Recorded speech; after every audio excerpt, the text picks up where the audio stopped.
Alright, I thought I'd do a little demo and show y'all how I create my little brick wall. This is the embossing folder that I used. It's from the Paper Studio, which is Hobby Lobby. And I begin by rubbing ink, black distress ink, on this side. This is the grout line side of the die. Then emboss the piece of cardstock. And then it gives you kind of this grayish looking grout line, which works perfect for me. And then you can see the grout line in the little finished piece. And I just thought I would show how I do that. I start with scattered straw distress ink and one of these little makeup applicator things. I don't wear makeup, so I use them for crafting instead of what their intended purpose is.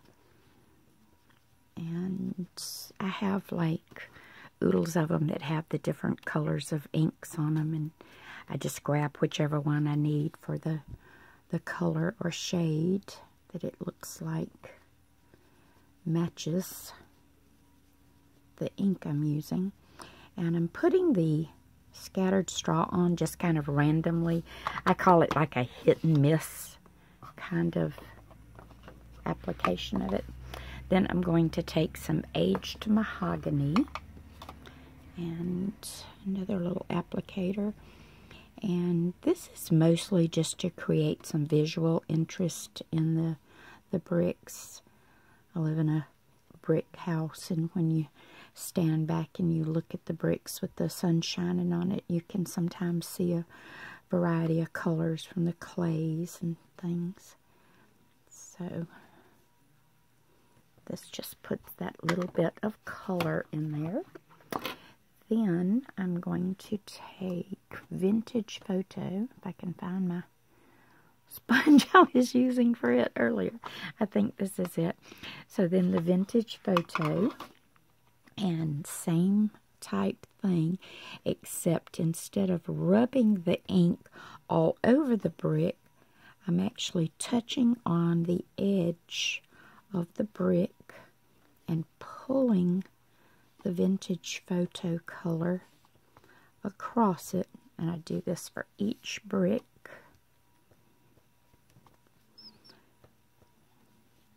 It does take a little time, but for me, it gives a more true brick look and just a little more pleasing.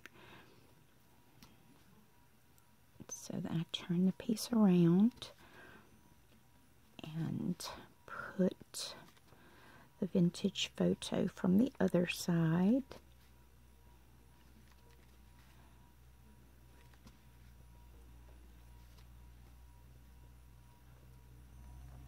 And then go back to the scattered straw,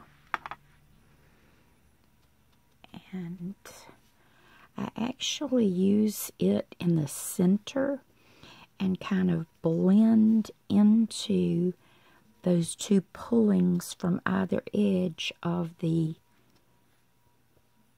Vintage Photo color. And then that gives my brick a little more uniformity. And then I want a shadowed edge. I want a real dark shadowed edge on one side. So I take the walnut stain, and that's what I use to create that. So whichever side you want to have your shadow, then you just pull that walnut stain into or in from one edge. You don't do both edges with the walnut stain. Do the one edge, because when you kind of stand back, if you look at a brick wall at an angle, that's kind of what you see. You see a shadowed edge to one section of the brick. So that's how I get the brick wall look. Then, to kind of tie it all together, I take a damp toothbrush and a little bit of acrylic paint, and it doesn't matter which brand. I buy paint by colors, not necessarily what brand or name they are. And this is black, and I spatter all across the piece. And those spatters then create movement, but the black comes forward and helps create dimension by then pushing some of the other color back. So this was actually from one piece. It was a card front size piece, but I only needed this much for the project that I'm going to use it in. But I figured I would go on and have this one ready because I think I have a place where I'm going to use it. And I did a similar process to get this little tree. I cut one out of the light cardstock, then one out of the darker, and I did the dark ink color on one side, and I used some of the scattered straw on the other just to keep the cardstock from looking so flat and create a little dimension in the piece. And then I spattered it with the black so it creates a little movement. And then it's going to have some leaves. Once I actually get it on my project, I'm going to adhere some of these little leaves randomly. But to keep my leaves from looking so flat, and I've already done a couple of them there, I'll show you what I did to them. I started with the,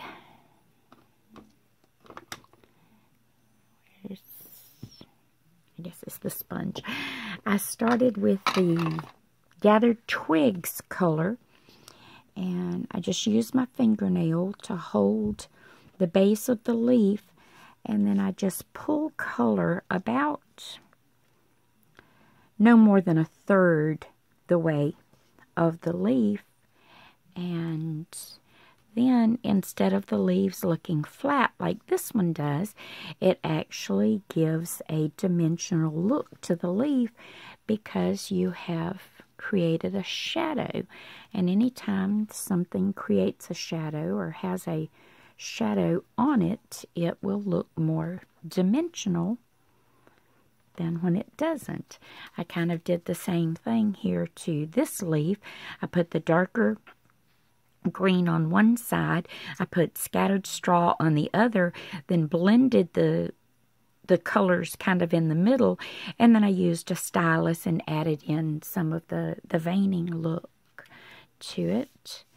And then here I have started working on this little fence, and I'm doing the same type thing. So I'm adding the shadows to one side of each of these fence posts, and then under each of the cross pieces they will have a little bit of the, I'm just using the gathered twigs because it was deeper enough brown than the brown cardstock. And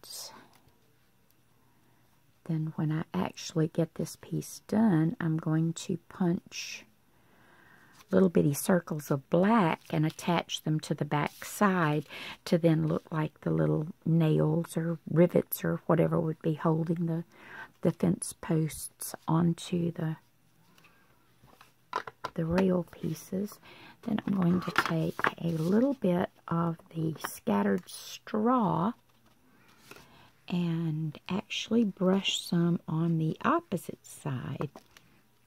And even though the scattered straw is not very strong a color on top of the brown, it's just enough over the actual cardstock color that it keeps the fence post from looking flat on that side and actually gives it a little bit of dimension. And it doesn't take much, just a little bit on the applicator. And then if you needed to reinforce any color, I'm going to take just a tiny bit of walnut stain and on these little cross pieces, because I want them to, I want the recessedness of them to show. This is actually when I get through with the fence and the project I'm going to use it in. It's going to have grass in front of it. It's going to have some pumpkins and things like that. But I just wanted enough there that the fence took on a little bit of dimension.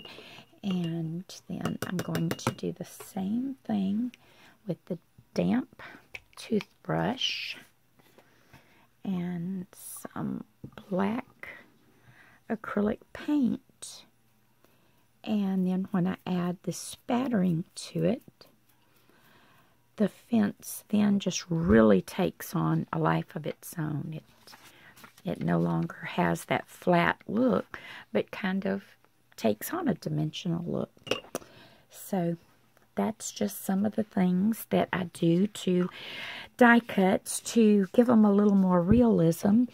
And this is all going to be part of a journal page project that I'm working on. So once I get all of my die cuts like this in ready mode, then I'll come back and I'm going to show how I put each page together based on the die cuts I've chosen for it.